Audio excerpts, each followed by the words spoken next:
আসসালামু আলাইকুম নয়জন কুক এণ্ড ব্লগছলৈ পুনৰবাৰ স্বাগতম জনাইছোঁ। আশা কৰিছোঁ সকলো ভালে আছে। আলহামদুলিল্লাহ আমিও ভালে আছোঁ। আজি পানী খাই ৰোজা ৰাখিলোঁ। কিয় পানী খাই ৰোজা ৰাখিবলগীয়া হ'ল পিছলৈ কৈ আছোঁ। তেখেত ক'ৰবালৈ গৈছিলে, আহোঁতে ফোন কৰি সুধিলে আজি তোমালৈ কিবা আনিব লাগিবনে, তুমিতো আজি পানী খাই ৰোজা ৰাখিছা। তেখেতেও পানী খাই ৰোজা ৰাখিছে, তথাপিও মোক সুধিছে। মই ক'লোঁ মইতো একো নেখাওঁৱেই আৰু খাবলৈও মন নাযায়, তোমাৰ মন গ'লে কিবা লৈ আহিবা। সেয়েহে তেখেতে অলপ ফ্ৰুটছ লৈ আহিছে আৰু এই খেজুৰখিনি দেখিছেনে, ইমান ধুনীয়া লাগি আছে, গছৰ পৰা ছিঙি অনাৰ নিচিনা লাগিছে। সেয়েহে মই ইফতাৰৰ সময়ত আজি এটা খেজুৰ খাইছিলোঁ আৰু একেবাৰে গছৰ পৰা ছিঙি খালে যেনেকুৱা লাগে ছেম তেনেকুৱাই লাগি আছিলে। আৰু এয়া আহিছে আমাৰ মাৰ ঘৰৰ পৰা, মায়ে ফোন মাৰি আছিলে কিবা কিবি তেখেতে ৰেডি কৰি থৈছে। ডাঙৰ ল'ৰাটোক পঠাব লাগে আৰু সি পৰীক্ষাত আছিলে, তাৰ পৰীক্ষাও পিছবেলা আছিলে। পিছত যেতিয়া চাচায়েকে আনিবলৈ গৈছে, তাৰ চাচায়েকক কৈ দিছিলোঁ যেন একেবাৰে তাৰ নানীয়েকৰ ঘৰৰ পৰা কিবা অলপ বস্তু দিব, এইখিনি লৈ গুচি আহিবা। স্কুলৰ পৰা নানীয়েকৰ ঘৰত গৈ এই গোটেইখিনি বস্তু লৈ আহিলে। আৰু এয়া আমাৰ ঘৰৰে বস্তু হয়, আলু দাদাই খেতি কৰিছিলে ঘৰত খাবলৈ চাগে।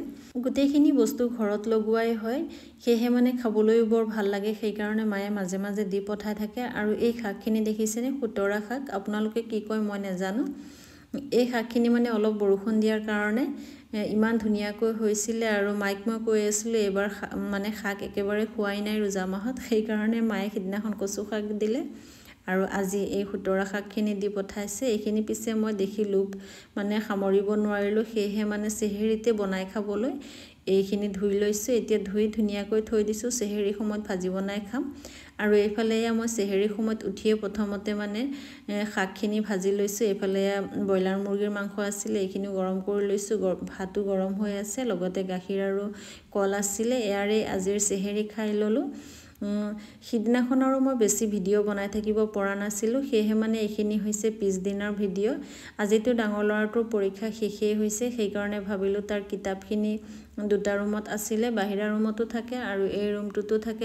বাহিৰা ৰুমত আলহী আহিলে এইটো ৰুমত দৌৰি আহি পঢ়িবলৈ বহে।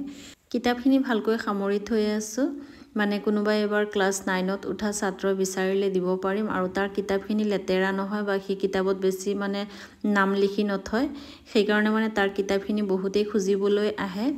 আৰু সি এবছৰ পঢ়িছে বুলি নেলাগে, কিতাপখিনি বহুত ধুনীয়াকৈ ৰাখে সি, আৰু বেলেগে নি পেলাই আৰু এবছৰ পঢ়িব পাৰিব, এনেকুৱাই হৈ থাকে। সেইকাৰণে ধুনীয়াকৈ এনেকুৱাকৈ ভাজ কৰি থলোঁ।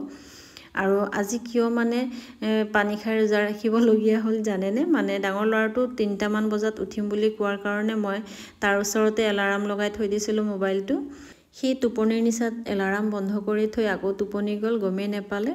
সেয়েহে ময়ো গম নেপালোঁ। আৰু যেতিয়া মছজিদত আজান হৈছিলে তেতিয়াহে গম পাইছোঁ যেন আজি আমাৰ চেহেৰি শেষ আৰু খাব নোৱাৰিলোঁ। দৌৰি উঠি পাকঘৰত গৈ পানী খালোঁ, তেখেতেও দৌৰি গ'ল মোৰ পিছফালে গৈ পানী খালে। দুইজনেই পানী খাই ৰোজা ৰাখিলোঁ। আৰু সিদিনাখন আমি বুলি নহয়, বহুতেই পানী খাই ৰোজা ৰাখিবলগীয়া হৈছিলে। আৰু এইফালে গছ কাটি আনিছে, আগৰ গছ। এয়া হৈছে ইফতাৰৰ সময়ৰ ভিডিঅ'। আজিও দুজন আলহী আছিলে, এজন তেখেতৰ মোমায়েকৰ ল'ৰা, এজন চাচায়েকৰ ল'ৰা। আজিৰ ইফতাৰ আমি এনেকৈয়ে কৰিলোঁ। আকৌ আহিম, আল্লাহ হাফিজ।